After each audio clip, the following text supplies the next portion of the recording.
Hello guys, welcome back to अपना foundation classes. और आज से हम लोग स्टार्ट करने जा रहे हैं क्लास 9 का एनसीईआरटी सॉल्यूशन। तो सबसे पहले एनसीईआरटी का चैप्टर 1 का हम लोग स्टार्ट करने जा रहे हैं एक्सरसाइज 1.1। तो हेडिंग डाल लीजिए एक्सरसाइज 1.1 अपने कॉपी में। तो शुरुआत करते हैं सबसे पहला क्वेश्चन से। सबसे पहला क्वेश्चन क्या बोला जा रहा है? आपको बोला जा रहा है is zero a rational number, can you right in the form of p by q where p and q are integer and q is not is equals to zero। आपसे पूछा जा रहा है क्या कि जीरो, क्या पूछा जा रहा है? आपसे पूछा जा रहा है कि जीरो जो है आपका क्या है, जीरो क्या है ये पूछा जा रहा है। क्या जीरो आपका रैशनल नंबर है या नहीं है? अब देखिए, क्योंकि जो जीरो है, जीरो का आप लिख सकते हैं 0/1। बोलिए, लिख सकते हैं। तो यानी क्या कि p क्या हो गया आपका, जीरो हो गया, और q क्या हो गया, 1 हो गया। तो सिंस हम जान रहे हैं रैशनल नंबर के लिए डिफिनेशन क्या था, रैशनल नंबर के लिए कंडीशन क्या था, रैशनल नंबर के लिए कंडीशन ये था कि कोई भी नंबर p बाई क्यू के फॉर्म में रहे और q जो है वो जीरो के बराबर नहीं है। तो जीरो को हम क्या लिख सकते हैं, 0/1 लिख सकते हैं। जीरो को क्या लिख सकते हैं हम, 0/1 लिख सकते हैं, जहाँ पे p का वैल्यू 0 और q का वैल्यू कितना है, 1।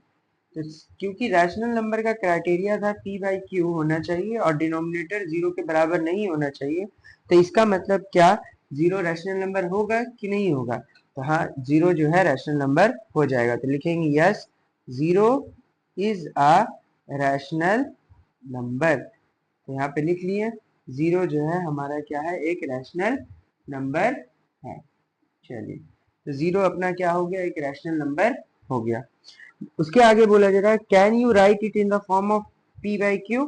तो हाँ, यस, हम लोग क्या कर सकते हैं, इसको p बाई क्यू के फॉर्म में लिख सकते हैं। Yes, we can write in the form of, yes we can write in the form of p by q. तो p बाई क्यू के फॉर्म में हम लोग लिख सकते हैं। और यहाँ पे क्या होगा, where q is not equal to zero. तो जहाँ पे q जो है वो हमारा क्या होगा, जीरो के बराबर नहीं होगा। तो बस यही था, पूछा यही जा रहा था कि क्या जीरो आपका रैशनल नंबर है और क्या हम जीरो को p बाई क्यू के फॉर्म में लिख सकते हैं। ठीक है, जहाँ पे p और q इंटीजर हो और q जो है वो आपका जीरो के बराबर नहीं हो। तो हाँ, जीरो जो है एक रैशनल नंबर है। क्यों, क्यों है rational number? Yes, zero is a rational number. ठीक है, और क्या हम उसको लिख सकते हैं p बाई क्यू के फॉर्म में? Yes, we can write in the form of p by q where q is not is equal to zero. आगे लिख सकते हैं आप, तो लिख लीजिए जीरो इज इक्वल टू क्या हो गया, 0/1।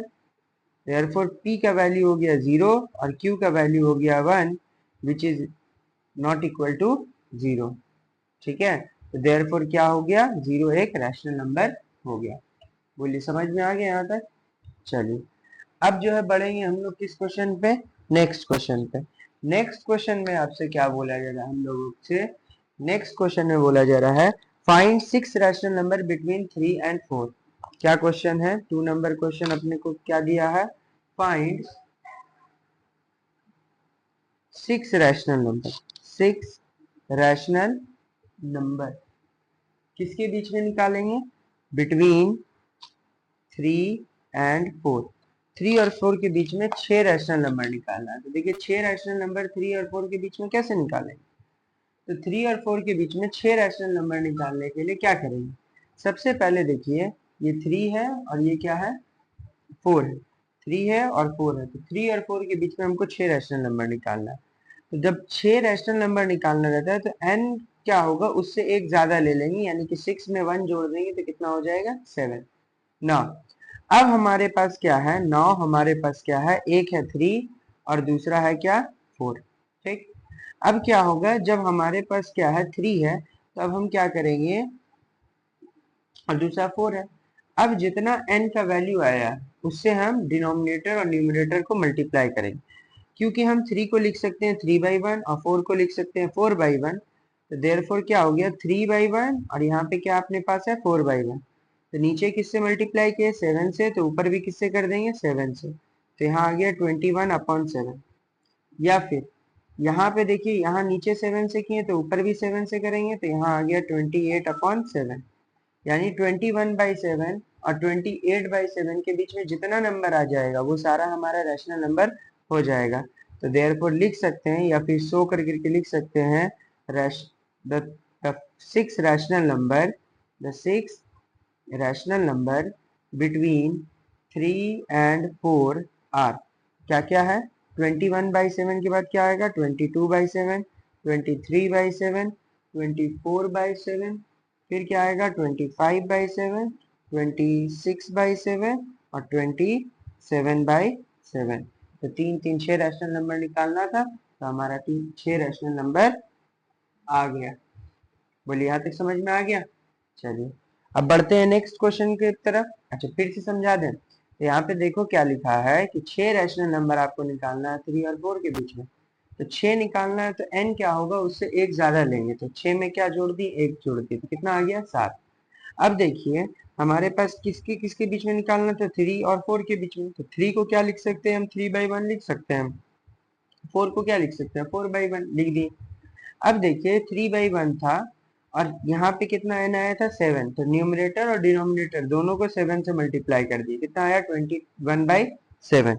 उसी तरीका से जो 4/1 था, यहाँ भी क्या करेंगे? न्यूमरेटर और डिनोमिनेटर दोनों को किससे मल्टीप्लाई करेंगे?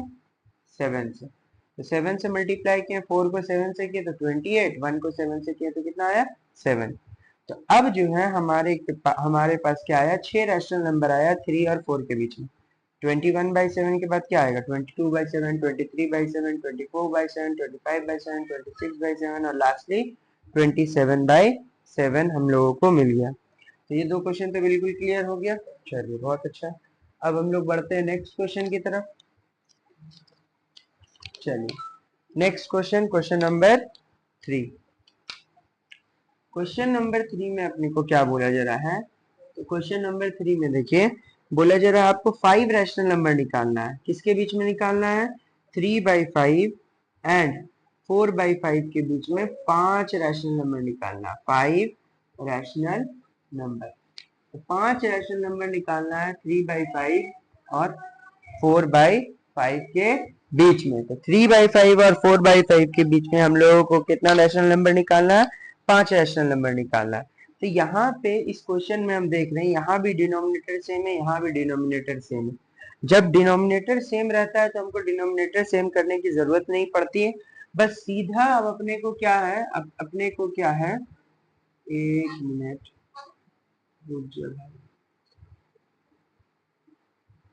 चलिए ठीक। डिनोमिनेटर अपने अपने पास क्या है? यहाँ पे डिनोमिनेटर यहाँ भी 5 है, यहाँ भी 5 है। तो जब डिनोमिनेटर सेम रहता है तो अपने को डिनोमिनेटर सेम करने की जरूरत ही नहीं पड़ती है। अब हम लोग क्या करेंगे? यहाँ पे 5 रैशनल नंबर निकालना है तो सीधा 6 से मल्टीप्लाई कर देंगे। तो हमारे को अपने को क्या दिया हुआ है? 3/5 दिया हुआ है और यहाँ पे क्या दिया हुआ है? 4/5। तो सीधा हम क्या किए? 6 से मल्टीप्लाई कर दिए, क्योंकि देखिए 3/5 और 4/5 के बीच में तो अपने को नंबर नहीं ना मिल रहा है, कोई भी नंबर नहीं। अब जैसे 2/5 रहता और 4/5 रहता तो उसके बीच में 3/5 एक रैशनल नंबर मिल जाता, लेकिन 3/5 और 4/5 है तो इसके बीच में तो कोई रैशनल नंबर ही नहीं। तो नीचे यहाँ 5 रैशनल नंबर, कितना निकालना? हमको 5 रैशनल नंबर निकालना। तो n का वैल्यू कितना होगा? 5 + 1 कितना आ गया? 6। तो 6 आ गया तो क्या किए? 3/5 को ऊपर नीचे 6 से मल्टीप्लाई किए और 4/5 और क्या हो गया? 4/5 इसको भी ऊपर नीचे किससे करेंगे? 6 से। तो यहाँ से आ गया 24/30 और यहाँ से आ गया 18/30। अब क्या? 24/30 और 18/30 इस दोनों के बीच में क्या होगा? 5 रैशनल नंबर होगा। तो हम क्या करेंगे? इस दोनों के बीच में 5 रैशनल नंबर निकालेंगे। तो therefore 5 rational number between 3/5 and 4/5 are कौन कौन है? 18/30 के बाद क्या आएगा? 19/30, फिर 20/30, फिर 21/30, फिर 22/30, फिर 23/30। तो यहाँ से अपने को क्या मिल गया? 5 रैशनल नंबर मिल गया। बोलिए समझ में आ गया? चलिए बहुत अच्छा। अब बढ़ते हैं नेक्स्ट क्वेश्चन पे। नेक्स्ट क्वेश्चन अपने पास क्या है? 4 नंबर। देखिए 4 नंबर में क्या बोला जा रहा है? 4 नंबर में सवाल है अपने पास क्या? स्टेट वेदर द 4 का 1 देखिए ट्रू और फॉल्स बताना है और फिर आंसर का जो है आपको रीजन भी देना है। क्या बोला जा रहा है? Every natural number is a whole number. क्या पूछा जा रहा है? Every natural number is a whole number. क्या सारा नेचुरल नंबर होल नंबर होता है या नहीं होता है? तो देखिए, अगर हम बात करें सिंस नेचुरल नंबर कहाँ से शुरू होता है? 1 से शुरू होता है, 1 2 3 4 ऐसे करते करते इंफिनिटी तक रहेगा। और अगर हम बात करें होल नंबर की, तो होल नंबर कहाँ से शुरू होगा? 0 1 2 3 ऐसे करते करते कहाँ तक? इंफिनिटी तक। आपसे पूछा जा रहा है क्या सारा नेचुरल नंबर होल नंबर होगा? तो यहाँ पे देखिए 1 से लेकर के इंफिनिटी तक तो नेचुरल नंबर है ही, होल नंबर भी 1 से लेकर के इंफिनिटी, और इसमें और भी 0 है। तो क्या सारा नेचुरल नंबर, यही तो सारा नेचुरल नंबर है ना, तो ये सारा नेचुरल नंबर होल नंबर तो हो गया। होल नंबर 0 से लेकर इंफिनिटी था ना, तो 1 से लेकर के जहां तक हम जा सके तो वहां तक तो हमारा क्या हो गया? नेचुरल नंबर हो ही गया। तो सारा every natural number is a whole number, तो क्या सारा नेचुरल नंबर होल नंबर होगा? सही या गलत है? तो यहाँ पे क्या हो जाएगा? ट्रू हो जाएगा। बोले समझ में आया? ट्रू कैसे हो गया? बहुत अच्छा। दूसरा सवाल बोला जा रहा है एवरी इंटीजर और होल नंबर। क्या सारा इंटीजर जो है क्या है? होल नंबर है। क्या पूछा गया? Every integer a whole number, a whole number. क्या सारा इंटीजर होल नंबर होगा? तो देखिए होल नंबर क्या है? होल नंबर तो हमारा क्या है? 0 फिर 1 फिर 2 फिर 3 फिर 4 ऐसे करते करते कहाँ तक आएगा? इंफिनिटी तक आएगा ना, इंफिनिटी तक। लेकिन अगर हम बात करें, किसकी बात करें? रैशनल नंबर की। किसकी बात? सॉरी, इंटीजर की। अगर हम बात करें इंटीजर का, तो इंटीजर कहाँ से आएगा? माइनस इंफिनिटी से बढ़ते बढ़ते -2, फिर -1, फिर 0, फिर 1, फिर 2, फिर ऐसे बढ़ते बढ़ते कहाँ तक आएगा? प्लस इंफिनिटी तक आएगा। कहाँ तक आएगा? प्लस इंफिनिटी तक आएगा। आपसे पूछा क्या जा रहा है? Every integer a whole number. क्या सारा इंटीजर जो है होल नंबर है? देखिए होल नंबर कहाँ से? 0 से लेकर के इंफिनिटी तक है। 0 से लेकर के इंफिनिटी तक है। लेकिन माइनस इंफिनिटी से लेके -1 तक तो ये होल नंबर नहीं है। ये होल नंबर है? तो ये होल नंबर नहीं है। तो यहाँ पे आंसर हमारा क्या हो जाएगा? फॉल्स। बोलिए होगा फॉल्स? चलिए बहुत अच्छा, आ गया समझ में? बहुत अच्छा। अब जो है हम लोग बढ़ते हैं अपना इस एक्सरसाइज का सबसे आखिरी क्वेश्चन पे। Every rational number is a whole number. क्या है? 4 का अगर हम बात करें अब आगे, तो देखिए 4 के 3 में अपने पास क्या पूछा जा रहा है? 4 के 3 में, 4 के 3 से अपने पास पूछा जा रहा है every rational number a whole number. क्या पूछा जा रहा है? Every rational number a whole number. क्या सारा रैशनल नंबर क्या होता है? होल नंबर होता है। तो देखिए अगर हम रैशनल नंबर की बात करें, तो रैशनल नंबर क्या होना चाहिए? p बाई क्यू के फॉर्म में होना चाहिए। किसके फॉर्म में होना चाहिए? p बाई क्यू के फॉर्म में होना चाहिए, जहाँ पे q जो है वो 0 के बराबर नहीं होगा। रैशनल नंबर पॉजिटिव भी होगा, निगेटिव भी होगा और 0 भी होगा। लेकिन देखिए अगर हम होल नंबर की बात करें, तो होल नंबर में क्या होगा?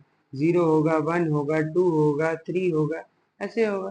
तो अगर हम बात करें रैशनल नंबर का, तो रैशनल नंबर में क्या होगा? फ्रैक्शन में भी नंबर आएगा, पॉजिटिव में भी आएगा, निगेटिव में भी आएगा, 0 भी आएगा, फ्रैक्शन में भी नंबर आएगा। ये सारा आपका क्या हो जाएगा? रैशनल नंबर हो जाएगा। तो क्या सारा रैशनल नंबर होल नंबर है? नहीं। लेकिन सारा होल नंबर रैशनल नंबर होगा? हाँ हो जाएगा, क्योंकि 0 से लेके इंफिनिटी तक सारा तो रैशनल नंबर है। रैशनल नंबर को लिख सकते हैं ना आप, जैसे देखो होल नंबर 1 2 है तो 2 को लिख सकते हैं ना, 2 बाई 1। तो इस वजह से क्या हो जाएगा?